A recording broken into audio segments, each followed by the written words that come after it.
Gaaway-awa na yung mga anak niya sa pagkain. Ay, nako. Tatakbo ako kay mahuhuli na ako. Ay, ay. Ang buhay ng mahirap.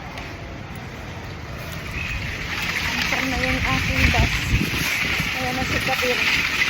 Si Kibir. Nandyan sa bukana yung transport ko. Ay!